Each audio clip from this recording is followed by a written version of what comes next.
It's Tuesday night, the 2nd of July, and every time I go to leave town, it seems like there's a breaking news story, and I want to give you a quick breaking news update on the Thompson Fire in Oroville, California, which started earlier today and has already grown to over 2,000 acres right at the Oroville Dam and is threatening the community and many of the structures in Kelly Ridge right next to the Oroville Dam. So let me get the iPad out and show you what's going on. This is some of the latest images from Zeke Lunder. Follow him on Facebook. He's mapping this out right now. This is day one of the event, so all the major mapping will get started on day 2 of the event. But the fire started right down in here. This is the Oroville Dam. The fire has gone right up to the face of the Oroville Dam. That's just grass on the Oroville Dam. It's not going to hurt the Oroville Dam, but all of this area has been evacuated, including the Hyatt power plant and many of the personnel associated with the Oroville Dam, and as well as 13,000 residents in the area. So this is the Thermalito afterbay. There's the spillway, there's the dam. So the fire started here, got going this way. The winds are blowing hard out of the north in the direction of the Penn, kind of running it up canyon towards the dam. It quickly spotted over the Thermalito diversion pool and got going on both sides of the river. And this fire is also extended a bit farther to the north than this picture illustrates.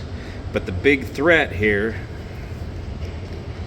is this area, Kelly Ridge. Remember back in the 60s when they were selling real estate up here on Kelly Ridge? Well, it's a very highly populated area.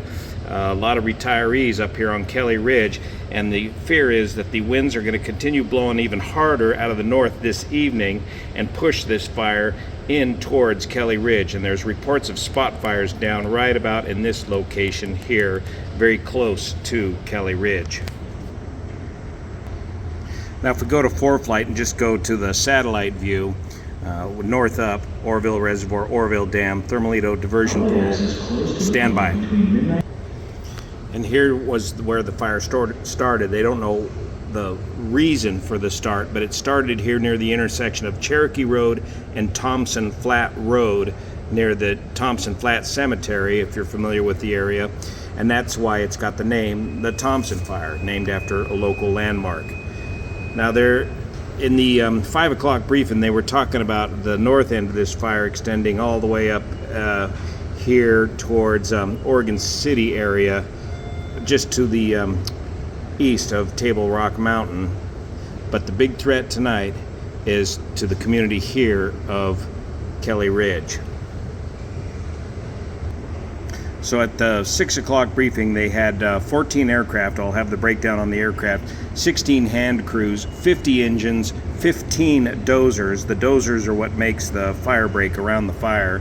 And they're going to have 3 helicopters doing night drops tonight. So that may make a good difference. I believe those are the Colson helicopters with the infrared capability to do night drops. So some of the first times in fire history that I've seen that operation being used up here in Northern California.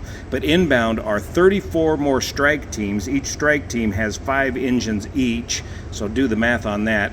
12 more hand crews, 20 more dozers, and as I said, 13,000 evacuated in 32 zones. Let me see if I can show you those zones. Thomas Griffiths, a friend, posted the origin of the fire here by the old cemetery right at the base of Table Mountain. And there's the O for Oroville right there. And right away helicopter crews were jumping on it. Here's a view in orange is the mandatory evacuation orders around the Oroville Dam area. The town of Oroville is just off over here to the left of the screen, and then the recommended evacuation in yellow. So this includes mandatory evacuation for all of the Kelly Ridge area here. Here's a good example of some of the fire behavior from earlier in the day, and KCRA is now showing some of the fire behavior this evening, where it's crowning right up into the trees and casting embers all over the place. Here's a view of the fire from the Kelly Ridge area looking down over the dam of Oroville. so generally looking to the west, the northwest. And here's what it looks like from the town of Oroville looking to the east. Blanco Lirio viewer Jim Ratcliffe, who keeps track of these tankers as he lives near the McClellan Air Force Base. These tankers, the fixed wing tankers, are operating out of McClellan and Chico, so the large air tankers out of McClellan. Two DC-10s, one of those DC-10s, by the way, came all the way down from Moses Lake, Washington. Two MD-87s, a handful of S-2Ts, a BA-46, and several Colson C-130 aircraft, plus no less than 6 helicopters. The fire went to 2,200 acres in about 5 hours. Here's the 7-day forecast showing the extreme temperatures in the area. And again, when we're talking fire retardant, it's simply a retardant. Now, this is not the Thompson fire. This is a small 12-acre fire off of the Brownsville airstrip, off the end of the airstrip a week or so ago.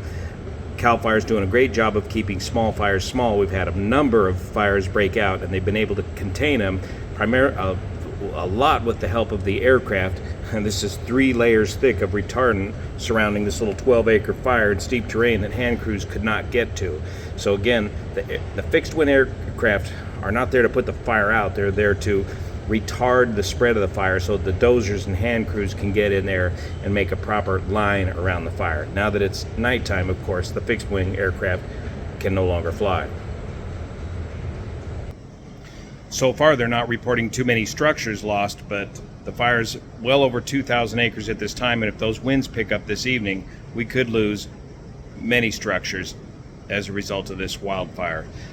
Thanks so much for your support of this channel, especially the folks over on Patreon that make this content possible. I got to go to work. Stay tuned to your local news networks, KCRA, and some of the better sources on Facebook there, and CAL FIRE as well on Facebook, and they will post daily briefings, and you can catch the 5 o'clock briefing from today on Facebook as well. Thanks so much for your support. See you here. Got to go.